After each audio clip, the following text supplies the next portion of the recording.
Number 1, Radha और 2 बेटे। एक राधा नाम की महिला थी। उसके 2 बेटे थे। बड़े बेटे का नाम पुनीत और छोटे बेटे का नाम सुमित था। बचपन में वह दोनों बड़े प्रेम से रहते थे, परंतु छोटा भाई सुमित अपनी माँ की बात नहीं मानता था। जब वे दोनों बड़े हो गए तब उनकी शादी हो गई। वे दोनों अच्छे से रहने लगे, परंतु एक दिन राधा की पति की मृत्यु हो गई। अब राधा अकेली पड़ गई थी और बड़ा बेटा पुनीत कोई शहर में काम करता था। छोटा बेटा गांव में ही काम करता था। छोटा बेटा संपत्ति पाने के लालच में अपनी मां को घर से निकाल देता है। पर जब यह बात बड़े बेटे को पता चली तो उसने अपनी मां को अपने साथ रख लिया और उसका भरण पोषण करने लगा। कई साल बीत गए, इसी तरह उसने अपनी मां का ख्याल रखना जारी रखा। सुमित के 2 बेटे थे, वह भी अपने पिता के जैसे थे। जब वह बड़े हो गए तब उसने भी संपत्ति के लालच में अपने पिता और मां को घर से निकाल दिया और सारी संपत्ति आपस में बांट ली।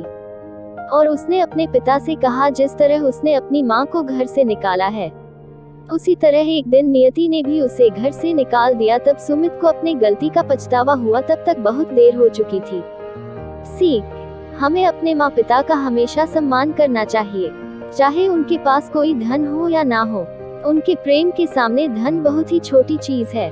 नंबर 2, ग्वाला और बनिया। एक गांव में ग्वाला रहता था। वह रोज अपने गांव में एक बनिए को आधा किलो माखन बेचता था।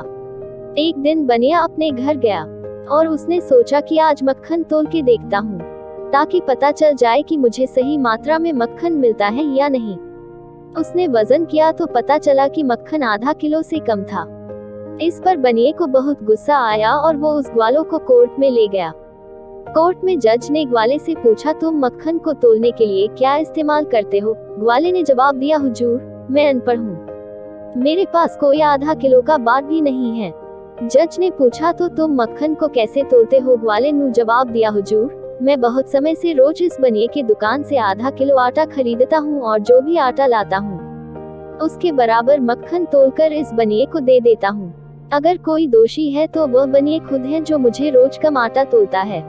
सीख: यह कहानी हमें सिखाती है कि हम भूल जाते हैं गुनाह करके या हम भूल जाते हैं नेकी करके, लेकिन ये प्रकृति हमेशा याद रखती है और वक्त आने पर हमें लौटाती है। इसलिए कल के लिए सबसे अच्छी तैयारी आज कुछ अच्छा करो। अगर आप हमारे चैनल पे नए आए हैं तो प्लीज हमारे चैनल को सब्सक्राइब कर लीजिए, ताकि ऐसी ही वीडियो आपको देखने को मिलता रहे। धन्यवाद।